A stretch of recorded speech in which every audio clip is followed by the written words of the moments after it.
head drop.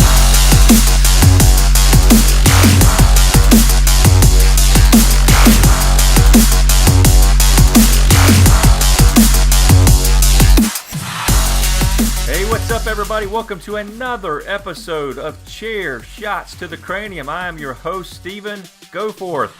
You are about to listen to an interview that I did with the one and only Mad Dog Dan Sawyer. If you have not heard of Dan, you're about to. He is a very creative and successful individual in the world of professional wrestling, and it was a pleasure to speak with him and had a lot of great stories to tell, and talked specifically about a huge independent wrestling company that's out there right now, Universal Championship Wrestling. So hope you enjoy this interview with Dan, learn a little bit more about him and Universal Championship Wrestling, and hear the great stories he had to tell. So thank you for tuning in. Before we jump into that interview, I'd like to remind all of you, follow us, Instagram, Twitter, Chair, the number 2, Cranium, Chair 2 Cranium on Instagram and on Twitter, and also like us on Facebook. And subscribe to us, Apple, Google, Spotify, YouTube, all those major platforms where you can check us out. Also, go to our website, chairshotstothecranium.com. Again, chairshotstothecranium.com. You can listen to all past interviews I've done. If you've not listened to my most recent interviews, the one and only Kevin Sullivan, the Hall of Famer, Bullet Bob Armstrong, and just did an interview with WWE legend Tatanka. So those interviews, plus so many more on my website. Go check it out. Greatly appreciate your support more than you can possibly imagine. I really appreciate all of you taking time out of your day to click that play button and listen to Chair Shots to the Cranium. Do us a favor. Tell your family, tell your friends about us. Support us. You help us grow that following list on social media, and help us grow the number of subscribers that we have on all those platforms that I mentioned. Again, cannot thank you enough. So without further ado, let's jump right into the interview that I did with the one and only Mad Dog Dan Sawyer.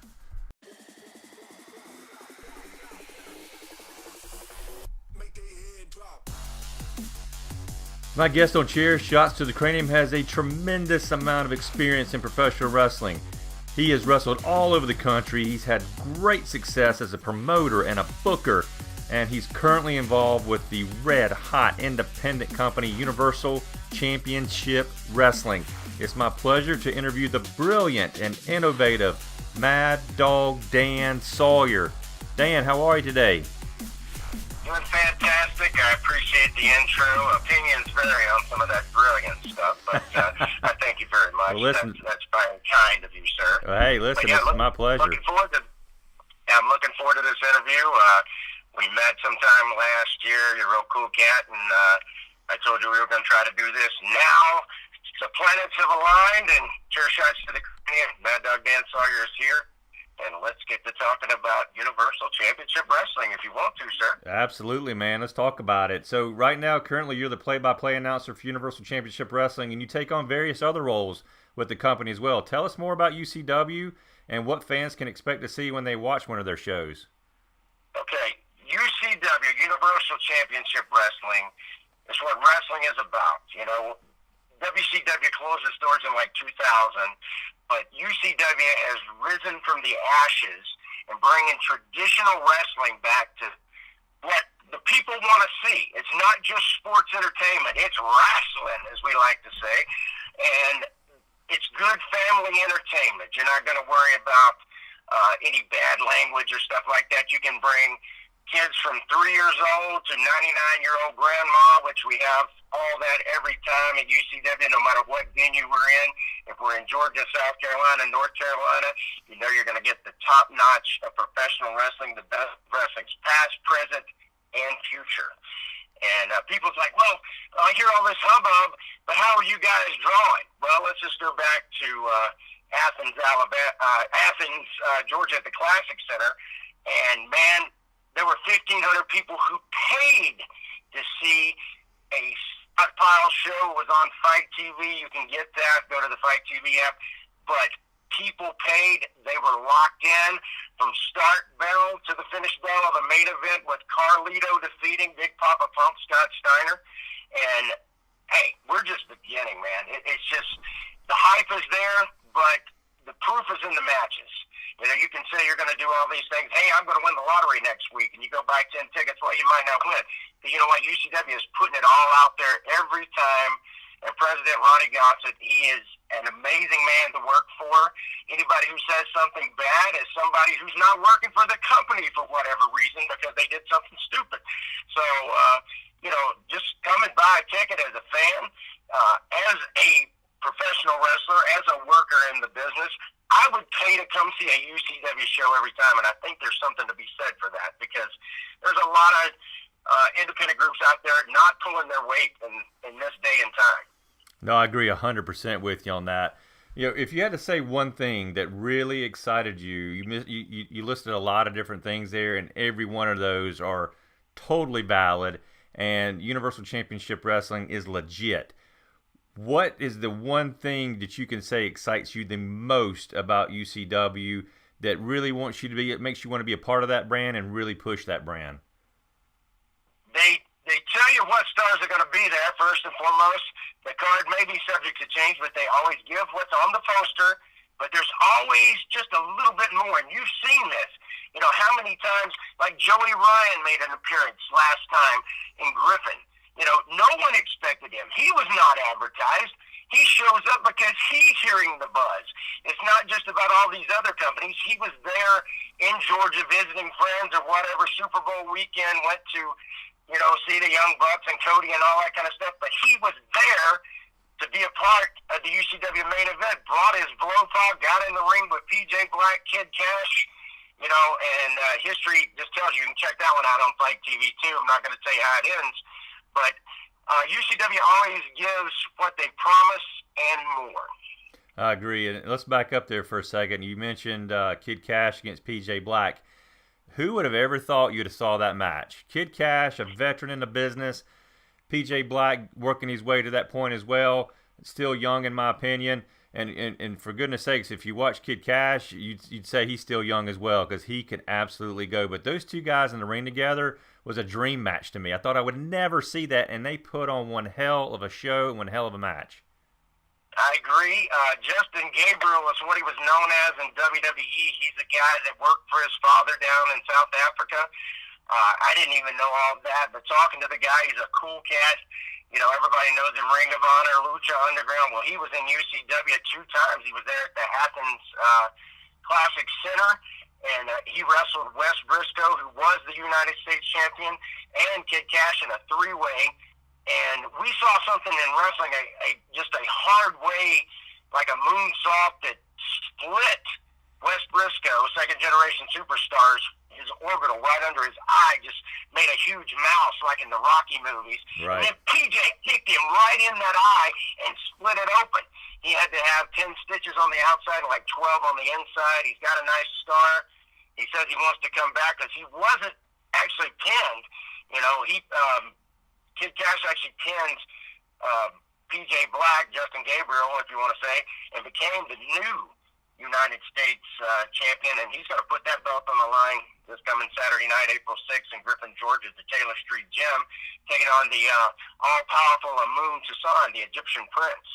So, you know, he's a fighting champ, and he said, you know, what happened to Wes was just, you know, another day at the office, and anybody who stepped in the ring with Kid Cash, whether it was for the belt or not, was going to get the same treatment. Yeah, that match you were talking about in Athens, unbelievable. That triple threat for the United States title, it was phenomenal.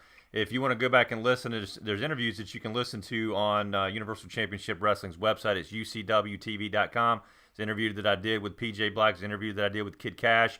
Learn a little bit more about them. If you're a wrestling fan, listen and haven't been keeping up with either of those two guys recently, go listen to that interview. They'll tell you all about their career, tell you all about what's going on with them now, and especially tell you about Universal Championship Wrestling. You mentioned the April 6th show. It's going on in Griffin, Georgia, this coming Saturday, WrestleMania weekend, Taylor Street Gym, Griffin, Georgia. Talk to me a little bit about that show. You know, anybody can get that network and watch that show anytime they want, pause, rewind it. But if you want live, in-your-face professional wrestling, Universal Championship Wrestling is doing it this Saturday night, April 6th in Griffin, Georgia. But the key is it's live in-your-face professional wrestling action. No need to go to New York. Who can independently just leave their job for a week and go to WrestleCon and do all this fan fest and all that stuff when you're going to have a lineup of superstars, legends, if you will. Mr. Wonderful Paul Orndorff's going to be there. One half the Killer Bees, B. Brian Blair. The Taskmaster, Kevin Sullivan. Oh, my gosh. A guy who's wrestled all over the world, been a part with some of the biggest, hottest things that's ever happened in professional wrestling. He's going to be there. But what a list of matches going on this Saturday night, April 6th.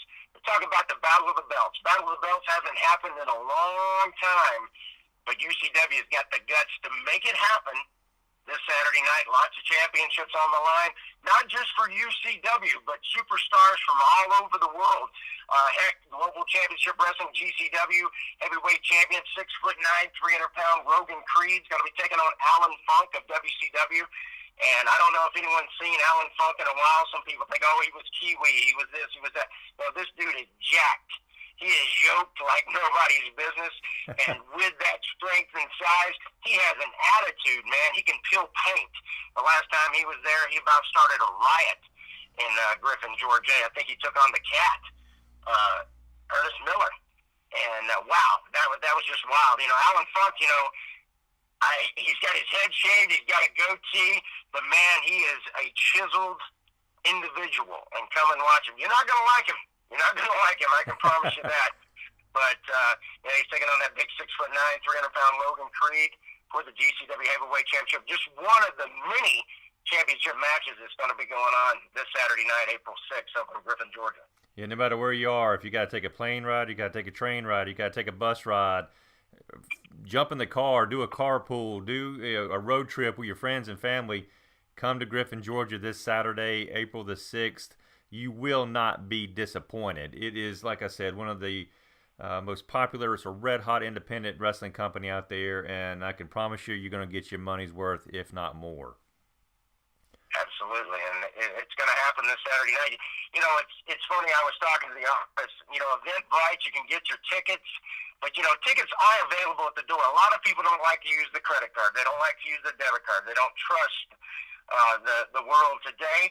That's fine. Bring cash. Bring your debit card. Come down. Buy your tickets. It's a show for everybody. It's an affordable show.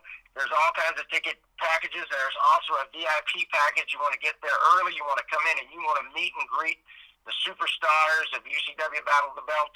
Come down and meet all these guys. It's not like a WWE show where you don't get to just talk to them or anything. You see them in the ring and that's it. You know, you can get your picture made. You can get an autograph. You can get it personalized. It's just a great experience all the way around. And I really enjoyed being a part of UCW. And you know, it's just a great thing. Don't miss out on this opportunity to see great live professional wrestling. Well, as I mentioned earlier, you do the play-by-play, and again, you can check that out on Fight TV for Universal Championship Wrestling. To me, there is an art behind play-by-play calling. Who motivated you? Who inspired you? And where did you learn this expertise? Well, I graduated from college from University of Alabama in Birmingham, and I did a mass communication with a minor in psychology, which works perfectly with professional wrestling. No doubt about it, it does. but as a child, I grew up with Continental Championship Wrestling, listening to Gordon Solie, the dean of professional wrestling, and he would call it by himself every week, you know, whether he at the live events, you know, he would do the thing and do the commentary, and he's one of the main things that inspired me to do commentary. I never thought that, you know, I've been in the business 30 years in June as a worker and 20 of that as a promoter, but I never thought I'd be doing commentary. But in GCW, I was a commentator for a while, but I've always been impressed with Jim Ross and Gordon Solie, Scott Hudson. You know, there's just been some really good commentators. A lot of times on Raw and SmackDown, they don't commentate and say the moves, and that's something that's a kind of a lost art. And I was extra talent in January this year in 2019 for SmackDown and Raw up in Memphis and in Birmingham. And I watched those guys like Michael Cole and Corey Graves, and they do a great job. but they don't tell the fans what the moves are. And I don't know if they just don't want to concentrate on that or what, but I love that as a kid being 7 and 8 years old and listening to the song. He says, vertical souffle. You know, he always called the souffle, but, you know, and he'd always say Crimson Mask when somebody get busted open. And that's a good thing about UCW. It's not like ECW hardcore, but, hey, you got the Barbarian, one half of the Powers of Pain. He's the current UCW hardcore champion, and he's taking on Damian Legion this Saturday night. Woo, it's gonna be fiery. You know, those guys are gonna hit each other with everything but the kitchen sink, from garbage cans to kendo sticks to pans to, you know, he may even clear out the front row and you get really up close and personal past that barricade. I don't know, but the Barbarian, he still looks as good as he did, you know, 20 years ago. Oh, absolutely. He's big, he's strong, you know, Tongan, and those are some of the greatest in the world. If they like you, they like you. If they don't, you're in trouble. Damian Legion, you found out just a small taste, a little appetizer of what could happen in Athens, Georgia, back, you know, not too long ago, Clash of the Champions, or golly, I can't remember the name of the pay-per-view we did for Fight. But anyway, Damian Legion, you just got a little appetizer of what the Barbarian's capable to do. Yeah, Clash of Champions. That was it. You had it right. Clash of Champions. Okay, good. Yeah, great don't show. Don't want to get fired for saying the wrong name. You know? No, you hit it on the head. No, that was an outstanding hardcore match, and you know, and I'm thinking, you know, can the Barbarian still go? Does he still have it? And man, oh man, he just completely got rid of any doubt that anybody would have ever had about him when he got in that ring, and he put on a show, and he is phenomenal. And that match he had with Damian Legion was just outstanding. Great hardcore match. Cannot wait to see the sequel to that. Well, I tell you, Barb, one time at Griffin, Georgia, Barb was back there, and he goes, "Hey, brother, you come spot me." I said, Sure. He goes, "Only help me lift." He put 405 on there and repped it like 6 times. I'm not working you one iota. Wow. The guy is still strong, a lot stronger than some 25-year-old guys now that's taking every vitamin under the sun. You can't touch that natural tendon strength of the Samoans and the Tongans, because they can rip you apart with their hands. Everybody's heard about Haku ripping their eye out back in Japan and all that kind of stuff. It's just like, you don't understand what a real tough guy looks like. And if you don't, just come see the Barbarian. Well, listen, you've had some in-ring success and in-ring experience yourself for many, many years. What inspired you to become a professional wrestler? Well, I tell you, I had a dentist appointment back when I was 14 years old and didn't have to go back to school that day. And my mom went to get her hair done, and she left me, and I went into a gym called Wallace Super Gym from Birmingham. And I walk in, and all these WCW guys were there. Paul Orndorff was there, the Junkyard Dog. And, you know, they hear people say, "Hey, I want to be a wrestler." I get it all the time from people like, "I'd love to wrestle." But see, there weren't schools really then.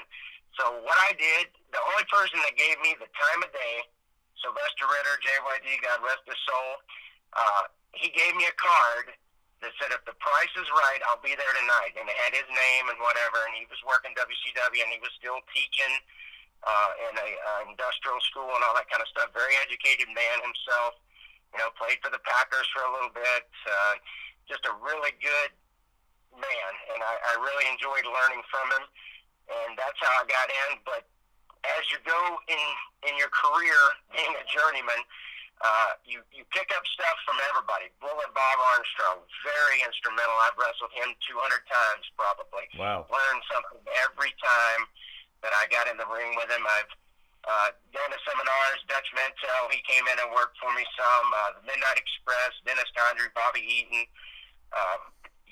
It's like continued education. I tell guys all the time, he goes, "Oh, I'm going to this training seminar, so-and-so." I say, "Well, who's running it?"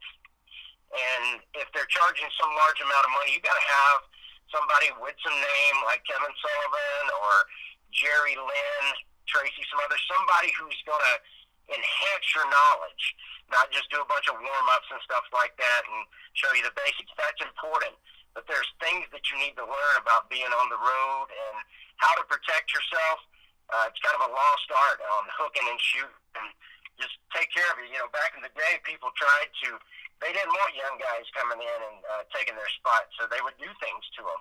So you got to learn how to take care of yourself in the ring, in and out, and, you know, I sometimes worry about the softness of some of the guys coming up now. They're more concerned with playing a PlayStation game and a Nintendo whatever, 360, yada, yada, yada. You know, I'm not up on it, so please forgive me for that. Either. But, you know, you gotta hone your craft. You gotta work out. You gotta tan. You gotta train. You've got to continue learning stuff about this business. The moment you think you know it all, and you've got to go out there and do something, you're going to get hurt. You got to stay active. Guys that just wrestle on the weekend, good for you. But you've got to train every day to be the athlete it takes to be in this business. You got to be tough. You got to eat right, and you can't. Everybody can't wear T-shirts and stuff like that to cover up your physique. If you're fat, look at Dusty. Dusty never had a physique. Dusty Rhodes, American Dream, one of the greatest performers of all time with charisma and in-ring ability. Could go for an hour with flair, he'll tell you. You know, you just got to hone your craft, pull the people in, invest them, and come in to pay a ticket. Because there's a lot of things to do this day and time. If people want to see wrestling, they can watch it on YouTube. They can watch it on Fight TV. They can watch it on whatever. But if they're coming live, spending their hard-earned money, bringing their whole family for a night of entertainment, which is less than going to the movies and buying popcorn, for goodness sakes, because everybody knows that you may have to spend $150, $200 to go to the movies this damn time and get popcorn for the kids and whatever. So, you know, there's always a concession stand that's always, you know, affordable, but you're getting the best in pro wrestling, and it's live. I mean, like, there's something for everybody. Like, we got this week, we got Amber O'Neal. She's going to be taking on Danny Ferrara. You know, beautiful ladies. You know, dads, if you're listening to this, if you don't care about any of the guys that are on the show, that's one thing. Come and look at these beautiful ladies that can actually wrestle. Danny Ferrara is a protege of Kid Cash, and she's been in the business for 2 or 3 years. But come watch Amber O'Neal, who's a star on WOW, the ladies wrestling.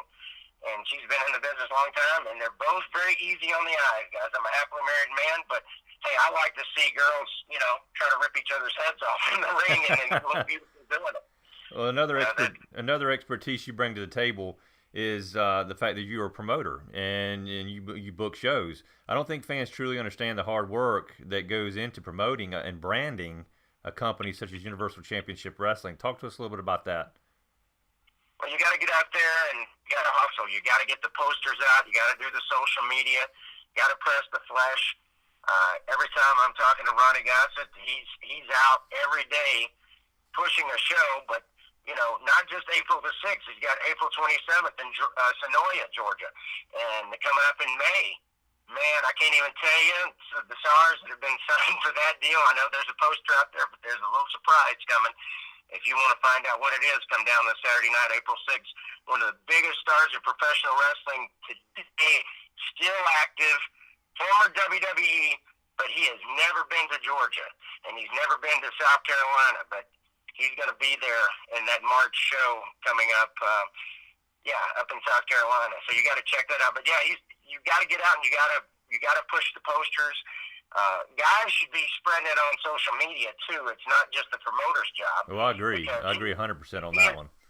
He's providing an opportunity for you to hone your craft and get paid to do it.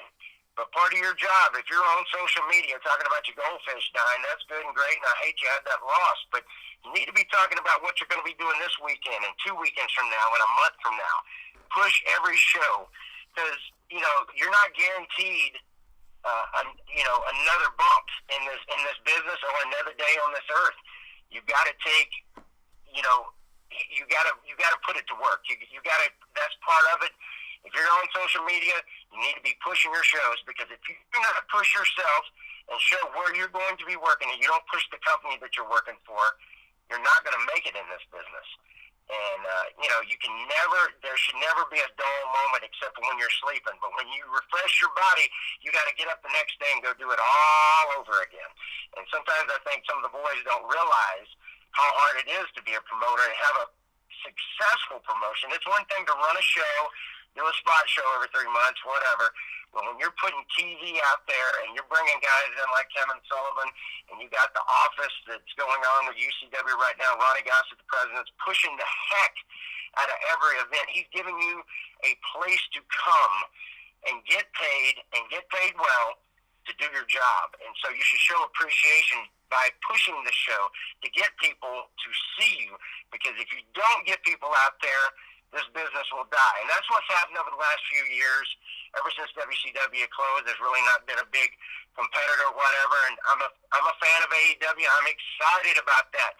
They don't have a TV deal yet, but we do. So come out and check out UCW. You got to see what it's about. If you haven't been there yet, if you love wrestling and you live within 500 miles of Griffin, Georgia, you will get in the car, bring the family, and come and enjoy what wrestling is supposed to be about. Yeah, promoting, like you mentioned, Ron does a fantastic job of that. Not only does he utilize, of course, social media and the website, but what impresses me about his hard work and what he does is the door-to-door, the posters, the old-school way of promoting a wrestling show, or any show for that matter. Could be a rock show.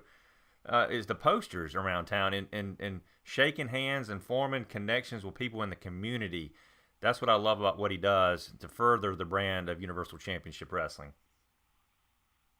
I agree with you 100%. And until somebody wants to get out there and do that, they're not really going to be successful. You can be successful once, even the blind squirrel finds in that every now and then. But to do it and come back, one of the first shows at Griffin, Georgia, the one I met you on, we had Jack Swagger, over 700 people there. Yeah.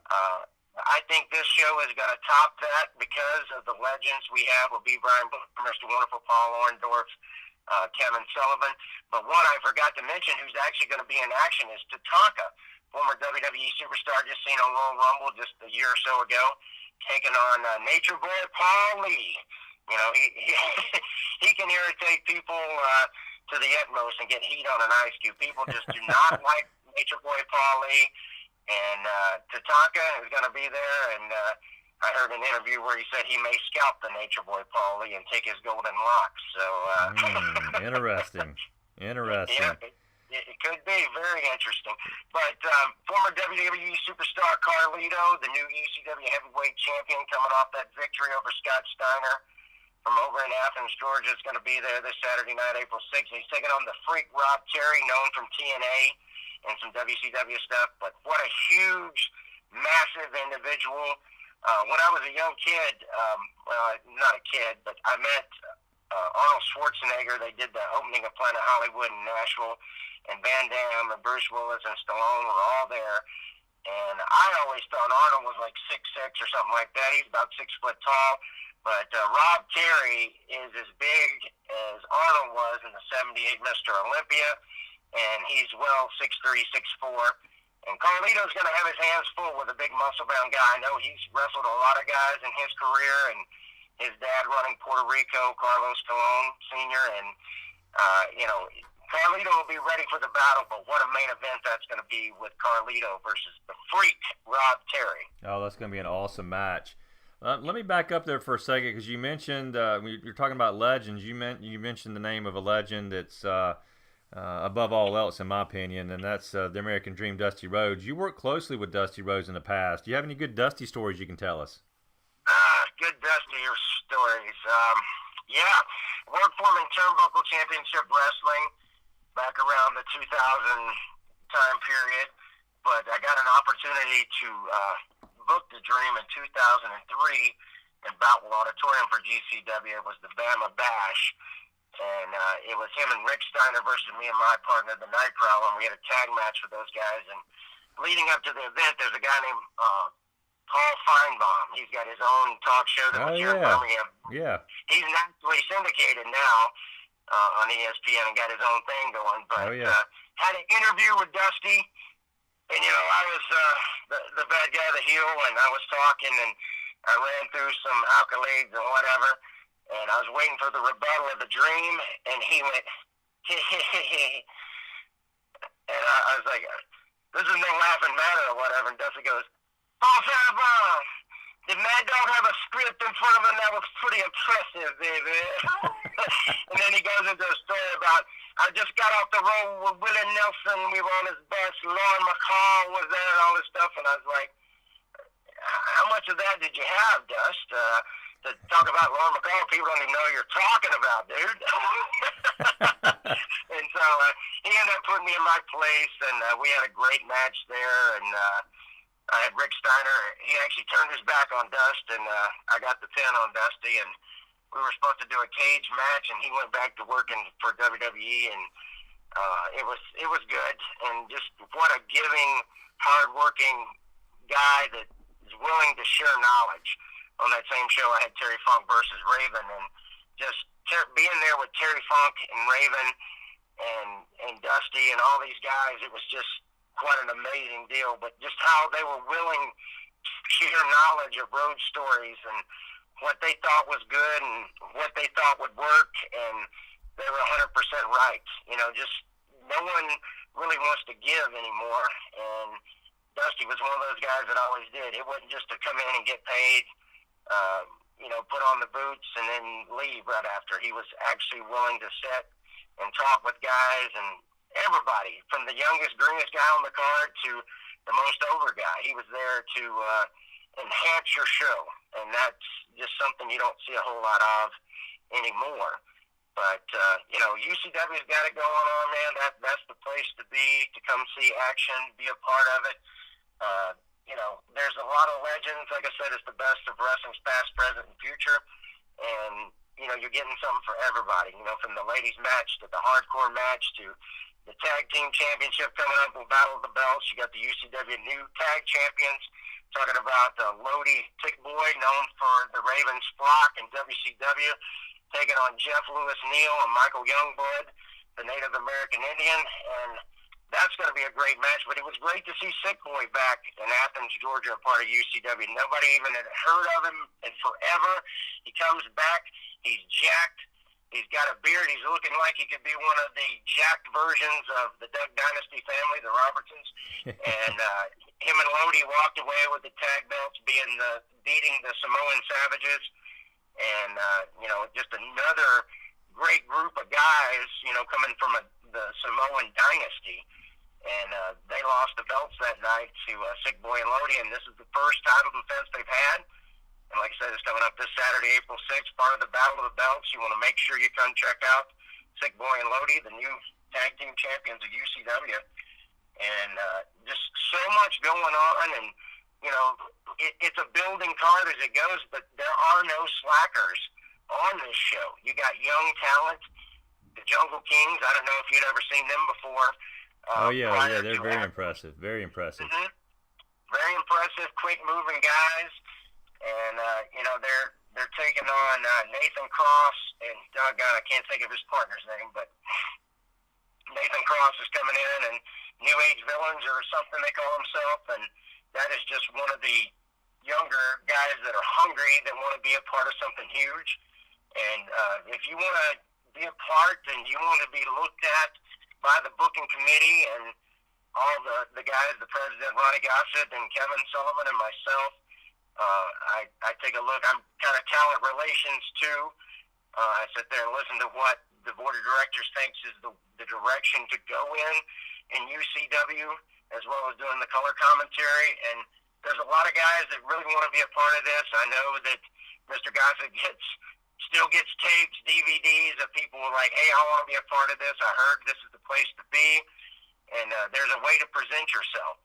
And a lot of that is coming in person, buying a ticket, and getting that DVD or that video, if you're still doing VHS, getting that copy of your match to get looked at, to be a part of something like Universal Championship Wrestling Battle of the Belts. And that's the way you do it. It's networking. You're not too good to go and buy a ticket and hang around and make sure somebody gets your DVD and know who you are, but you show up, you present yourself professionally, how you dress. Don't come with holy jeans and grease all over your shirt. You want to look professional. You don't have to wear a tie, but show up and show that, the moniker out front, the marquee says professional wrestling. Well, you got to look professional, to be a part of something is professional wrestling such as UCW. It's not just some backyard group that rented a ring. This is the top-notch echelon of professional wrestling today, and Universal Championship Wrestling is where it's at. You're talking about young talent coming in, and like you didn't need any more validation. You've got plenty of it. This just puts you over the top even more. You were instrumental in the development of the Usos. How did this happen, and what's your relationship with like with them currently? Well, we stay in contact, and it was great to see them in Birmingham, Alabama for SmackDown right before they won the Tag Team Championship on the pay-per-view January of this year. But I met them, good grief, I guess it was in 2005, 2006. They had just started cutting their teeth in the business, and Eddie Fatu Umaga was there, and he had worked for me in 97 and 98 with him and Rosie. They were the Samoan Gangsters back in the day, and they had just started, and Umaga recognized me, and I said, hey, I'd like to bring these guys in. He goes, well, they could get a job tomorrow, but I want them to be like my brother, my grandfather, and everybody else, work their way into a spot before they get looked at, because you got to be ready and hone your craft to be there. So they came in and wrestled for Global Championship Wrestling for like 3 years, and I enjoyed their documentary that was on the network, but it acted like they just got trained and then went to work for Booker T and then went over to Florida Championship Wrestling before it was NXT. But, they're not going to, Mr. McMahon's not going to put over some independent group that they work for, but they won their first tag team belts working for Global Championship Wrestling, and we became friends as well as in-ring competitors. I went against them as a babyface for a while with David Young from TNA. He was my tag partner. And then business kind of turned around, and I joined up with them, and we became Team Apocalypse, and we became like a three-man team going on in six-man action all over the Southeast, and it was good. They were working for Paul Mooney at the time, too, but they really enjoyed working for me because they actually got paid good and got a hotel room and that kind of stuff, because I respected them. I knew they were going to be stars, not just because of their family lineage, part of the Samoan dynasty, but just because of their attitude, their look, and now look at them. They're WWE SmackDown champions, and I stay in contact with them. And the first action figure, which I won't let my daughter, she's 4, I bought their action figures from WWE when they were painting their face and that kind of stuff, and I sent them a picture of her at 2 years old holding that. Now she still wants to open it because she goes, hey, there they are, Josh and John. And it's so funny because she goes, Jay and whatever the other name they call them on TV, she goes, that's not their name, Dad. I was like, yeah, that's their name, and that's what they're on TV, just because, Dad is Dan, but he's Mad Dog when he's wrestling, so I've tried to get that into her 4-year-old mind. But, those guys have had a great attitude, and they had it hard. No one gave them the silver spoon and the golden road and made them champions overnight. They hung in there and were faces of in heels, flip-flop back and forth, kind of a hot potato situation with the belts. But they got great attitudes and, really good workers, and they understand what it's like to be in this business and do what you got to do to survive. Because it's not easy, guys. If you're listening to this and you're a worker, well, how do I get to that next level? Well, there's a lot of steps to get there, but the first thing is you got to have good training and got to be part of the basic. I got Mad Dog's House of Pain, and I've been training guys since '94, and I've trained about 38 guys in that amount of time. And the thing is, guys don't stop training once they get their 35 weeks in. That's just the foundation of building the house to get to the next level, to get matches, to get to that next level. You've got to get a good, firm foundation to start your professional wrestling career off right. Well, that's some fantastic advice. Dan, I'm going to go ahead and put a bow on top of this unbelievable interview that I've had with you. I cannot thank you enough for taking the time out of your very busy schedule to speak with me, so I greatly appreciate it. It has been truly phenomenal to listen to all your experience and to tell the fans about Universal Championship Wrestling and what they have to offer. And fans, do not miss your opportunity to not only meet Dan, but also see the tremendous action of Universal Championship Wrestling. Make sure you buy a ticket to Battle of the Belts show taking place on Saturday, again, April the 6th in Griffin, Georgia. Buying a ticket is very easy. Go to their website. It's ucwtv.com. Again, ucwtv.com. You can also follow Universal Championship Wrestling on social media. It's at UCWTV, and found out more about this fantastic independent wrestling company by buying future tickets for the shows that Dan mentioned, April 27th in Georgia, May 25th in Greenville, South Carolina. So again, Dan, congratulations on a very successful pro wrestling career and for being a part of the red-hot Universal Championship Wrestling. Well, I thank you very much. It was a pleasure. I would love to come back sometime, but if you want to see what's going on in professional wrestling, wrestling is hot again. Everybody is excited. Come see the top-notch independent professional wrestling show. You can get your tickets if you don't get them on Eventbrite. If you don't go to the website, you can buy them with cash or a debit card the night of the show, this coming Saturday night, April the 6th. Get there early. I think they open the ticket office at 5 or 5:30 Eastern time. You can come there, be the first ones in line, get in. Don't forget the VIP packages. I don't have all the information with that, but if you want to be a part of that, you can get a VIP package and get in there early and meet the superstars of Universal Championship Wrestling this Saturday night in Griffin, Georgia. Taylor Street Gym, make sure you're there. Come check it out, the Battle of the Belts.